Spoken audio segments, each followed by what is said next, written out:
Hey, what's up? So I think we knocked out a couple of birds with one stone today. Overall, good win by the boys. Desperately needed, but I think the progression was needed more, and I think they showed us something. So you know what? Let's talk about it on this episode of the Land Yap Podcast with your host Big Pop. Let's go. I'm in the NOLA, show me the party. Let me hear the people say, hey. I'm in the NOLA, show me the good food. Let me hear the people say, hey.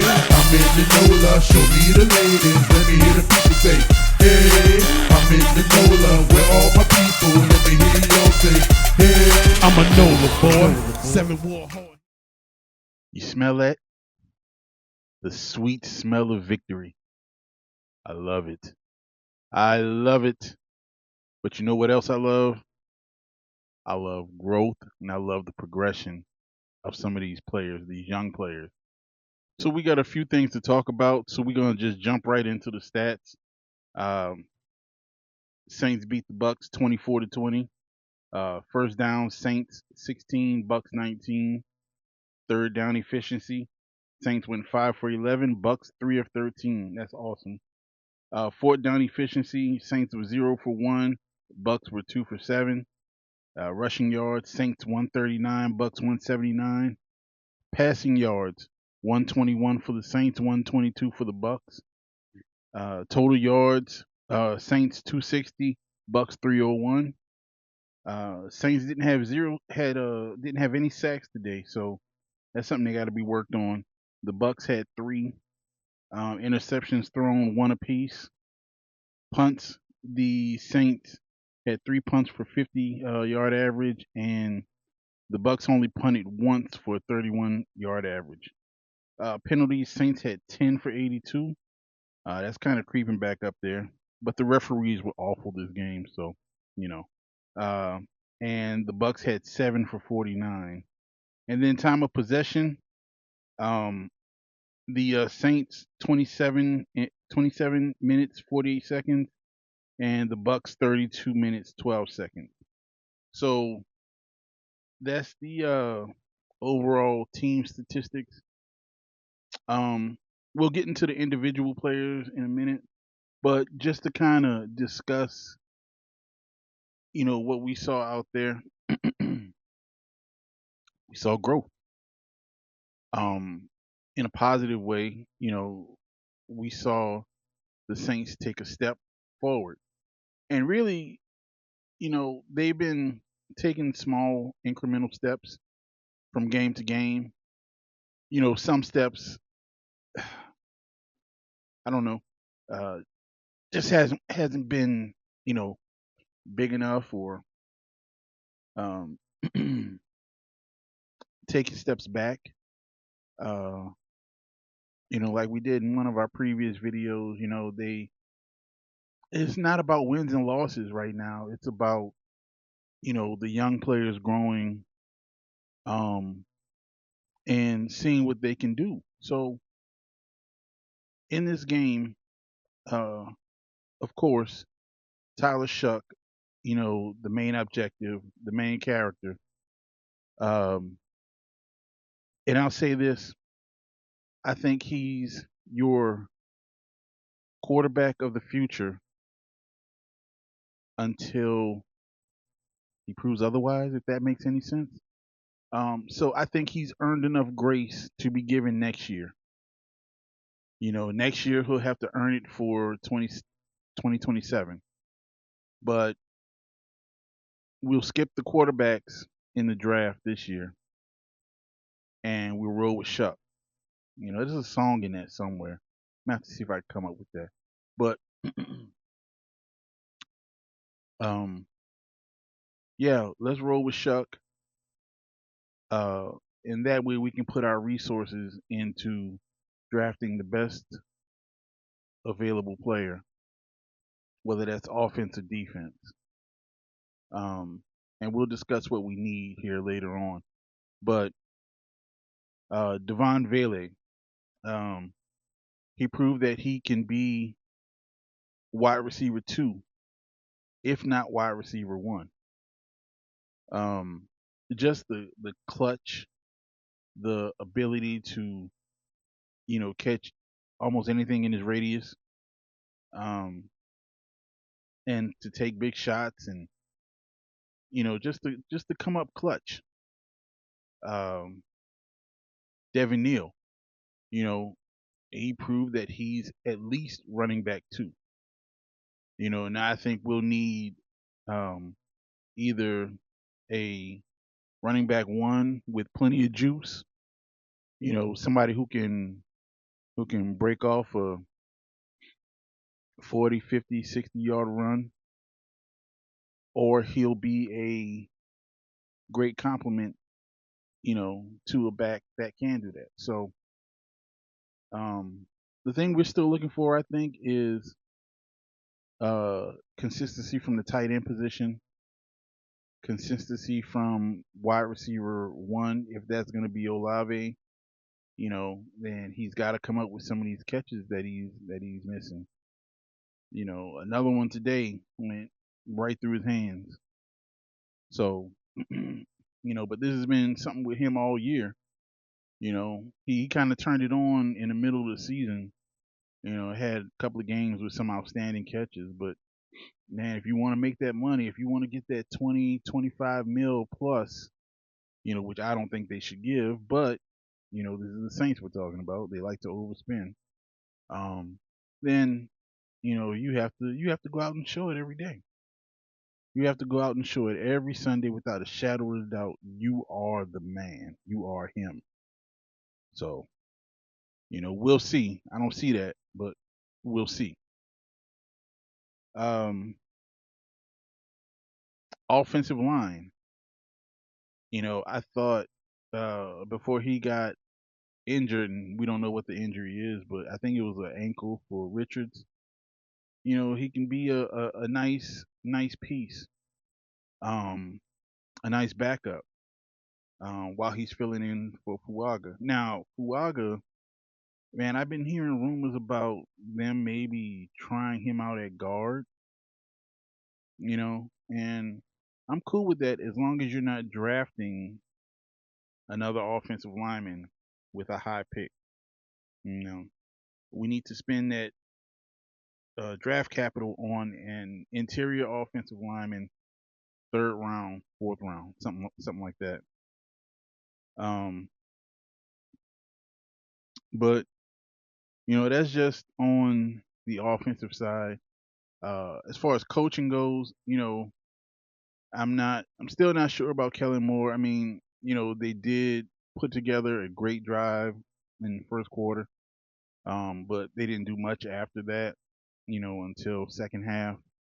Um, it was a great call on the RPO for the 34-yard touchdown run by Shuck.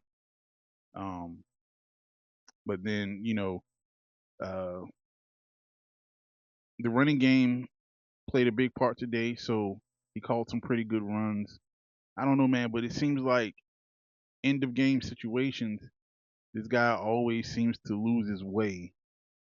You know, um, instead of instead of uh, however the sequence went, I can't really remember right now, but however the sequence went with him, uh, I think he ran on second down and wound up throwing on third down, where uh, the Bucks didn't have any timeouts. I mean, you know, decisions got to be better. You should have, and I believe he does, have somebody there who's supposed to advise him on those situations. So I don't know where the ball is being dropped there, but you know, I mean, we need that to improve. So, anyway, defensive side of the ball, the defensive line looks stout today. Um, you know, Devon Gotchaw, um, Brian Brzee, these boys they look good today. Um, we didn't have any sacks, so you know, edge rusher, we gotta We got to work on that. But they've been getting to the quarterback here the past couple of games, so it was an off game for the pass rush. But Demario stout as usual. Um, Stutzman was stout. Pete Werner, he's in there. But the secondary, man, secondary showed a lot of improvement today. And you'll have plays where you get beat. That's just part of the NFL. You need to have a quick memory. Get over it real fast, move on to the next play. But yeah, Quincy Riley, I mean, this guy's just always around the ball. Jonas Sanker, always around the ball. Kool-Aid, he's always around the ball. And he normally has good coverage. You know, um, I wouldn't call him a Lattimore type of coverage corner, but he has some pretty good skills. Um, Jordan Howden, he's a pretty decent. I wouldn't necessarily go with him as my starter going into next year, but we did have some injuries, and hopefully Justin Reed can get back. Hopefully Julian Blackman can get back. But uh, you know, I think you can see what Brandon Staley is trying to do on defense, and I think once he gets his players in the building, I think we'll be fine. I think we're pretty decent now, honestly. You know, who's to say if the Saints wouldn't have played Tyler Shuck earlier over Rattler that they may be a better team now, a winning team. You know, I mean that's rainbows and roses right now, but could have been. By the time the offense gelled, we could have been in a different spot. If this is the way the offense looks now, you know, um, with more good than bad finally, the progression, then just imagine if we would have started with that quarterback earlier. But that's neither here nor there. Um, Special teams, uh, you know, Mason Tipton, um, good couple of returns. The boy is fast, so let's keep him out there. Um, Punting, Kroger, he's starting to have a couple of good games, but we just needed to be consistent. And then, the kicker battle is going to be probably a whole thing battle throughout next year's training camp, whatever. So we'll see on that. But I'm rooting for Charlie. So, that's my 2 cents on everything that was accomplished today. Just going through adversity, uh, playing in the weather conditions, being down, um, and coming back and playing against one of the tougher teams in the NFC. You know, a division rival, division leader. So, I really think that this was a good victory. Um, it's not going to hurt your draft stock too much.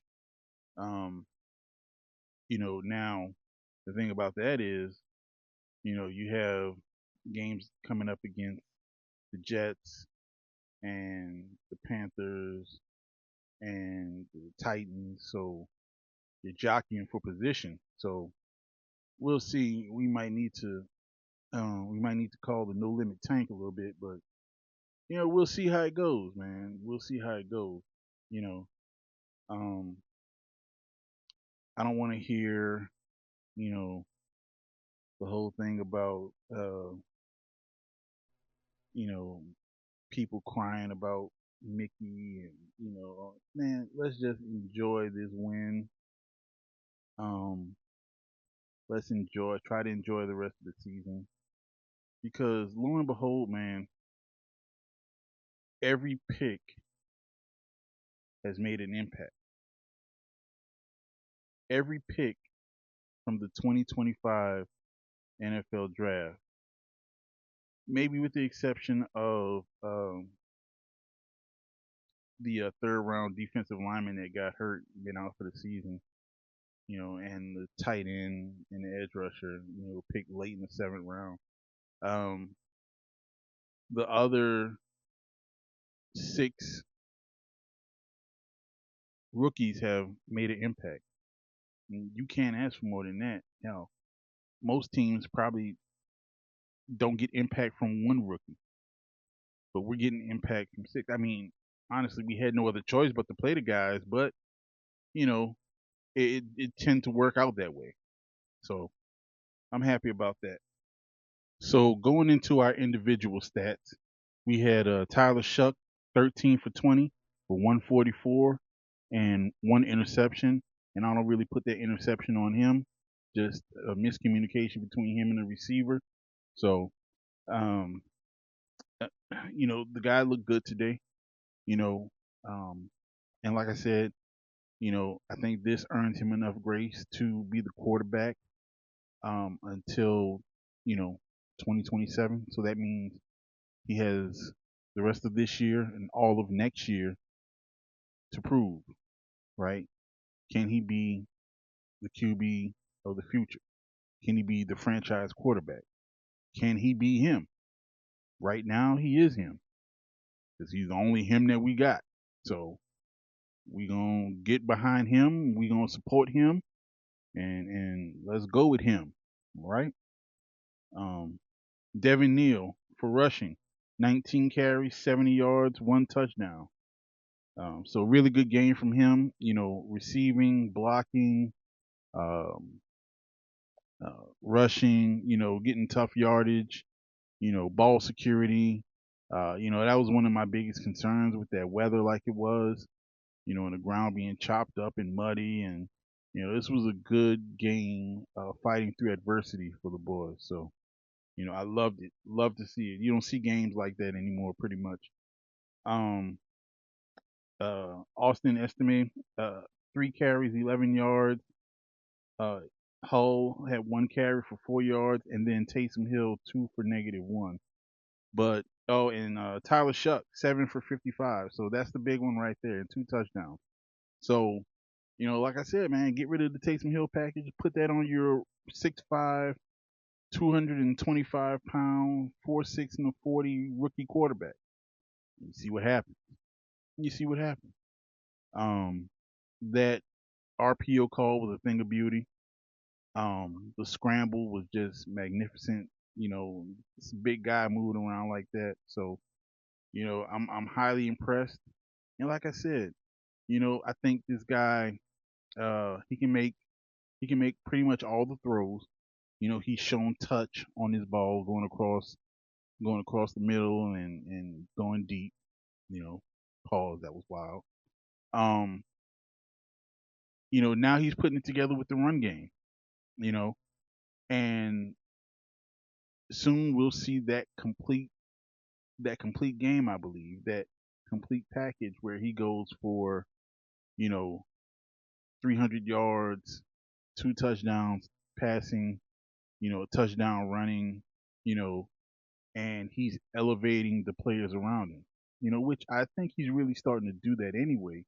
But you know, um, you just want to see the entirety of it all. So, good job from Tyler. And he's him until he proves that he's not him. So let's roll with him. Okay. Um, Estime. No, we already did rushing. Vele for receiving, 3 catches for 40 yards. So this guy just shown to be clutch. Is he wide receiver two? Is he wide receiver one? It may be too early to tell, but another bird that we killed with another stone, or one stone, is that you know this guy can be our. And I hate to compare to players of yesteryear, but you know he can be our Colston.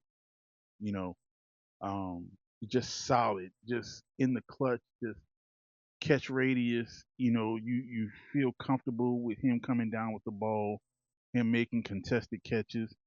I mean, it's awesome to see. You see why they gave up what they did for him.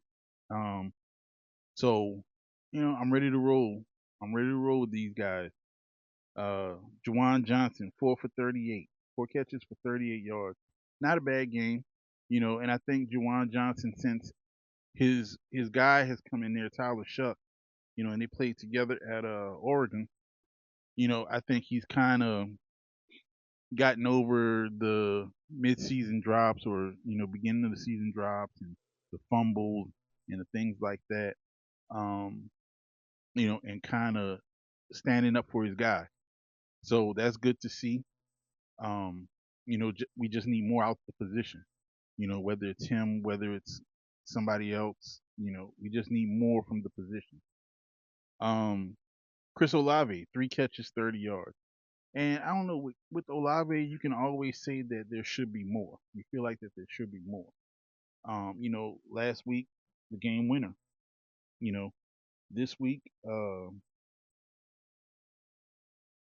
know, the the the early first play, you know, just right there, and then the one he just seemed to drop.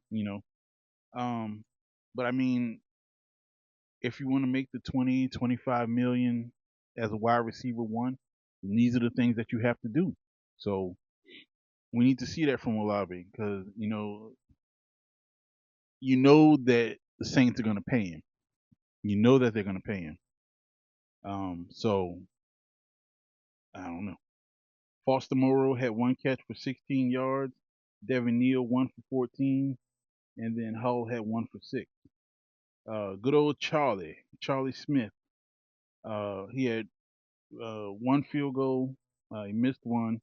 His long was 30, and then he hit all of his extra points. So, that's pretty good to see. Um, you know, Fighting through adversity. All of these guys are, man. This entire team is growing. Defensive side of the ball now. Kool-Aid, 6 tackles, 1 assist. But Kool-Aid was everywhere, man. Good job, pass breakups. Um, I think he's really settling down and getting into that cornerback one territory.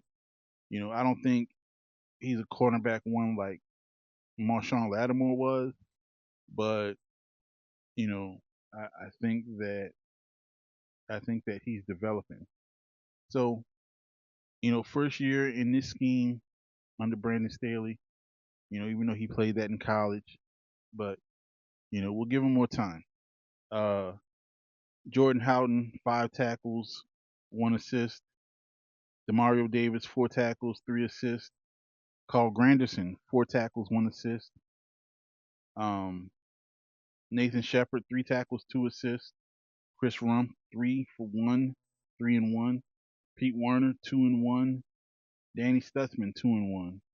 Quincy Riley. That secondary, man, is really one of the bigger improvements on the team with Kool Aid and Quincy Riley and Jonas Sanker.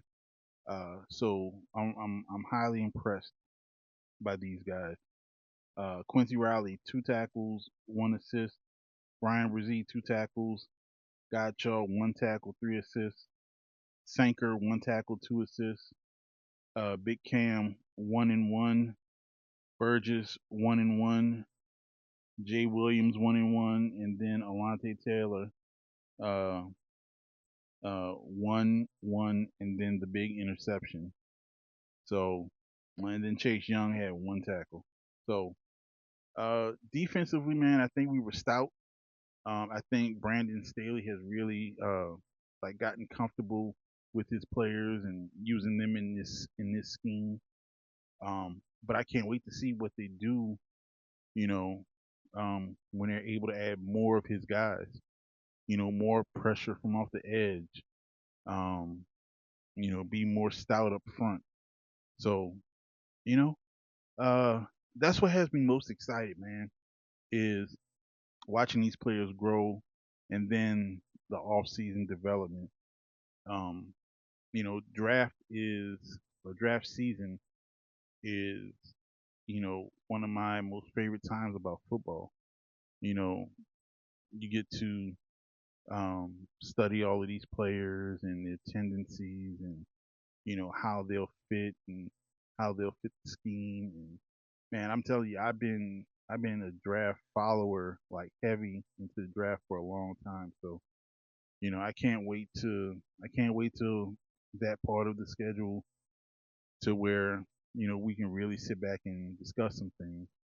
But I love it. I love it. I love it. You know, I love this team. Um, I love what I saw today. You can't ask for more. They haven't hurt their draft position. Um, you saw the quarterback, you know, take another step. He hasn't put it all together yet, but he took another step towards that. Um, you saw the coach take a couple of steps. You know, now he may have taken some back as well, but you have a receiver stepping up. Um, Offensive line. I think that's where we really need some help, but I just can't spend another first round pick on an offensive line. So uh, forgive me if you've heard that before. But overall, man, I thought this was a great day. Um, you know, on the road at that, you know, two of our wins this year have come on the road. So that's highly impressive because it's hard to do. It's hard to win on the road in any sport. So um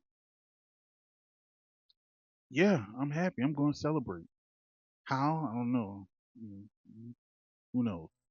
But um yeah, you know, growth and progression. It's a beautiful thing when it's working in favor, right? Um and even when it's not, really, you like I said, I'm big on the draft, so I like to see the players that we can replace or, you know, um um scout, things just things like that. So um I don't know, I love it. I love it. So this has been the Lanyard podcast with your man Big Pop.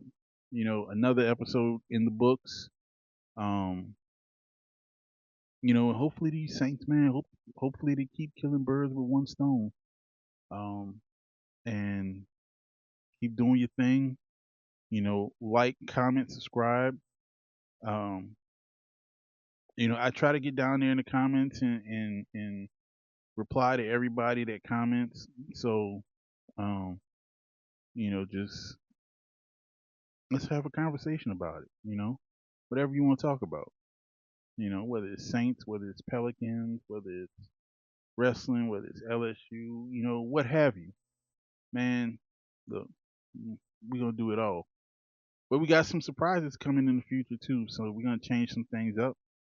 We're gonna add a few things, and we're gonna make it happen. We're gonna make it happen. But anyway, uh, follow on all social medias, like, comment, subscribe below, and holla at your boy. Peace.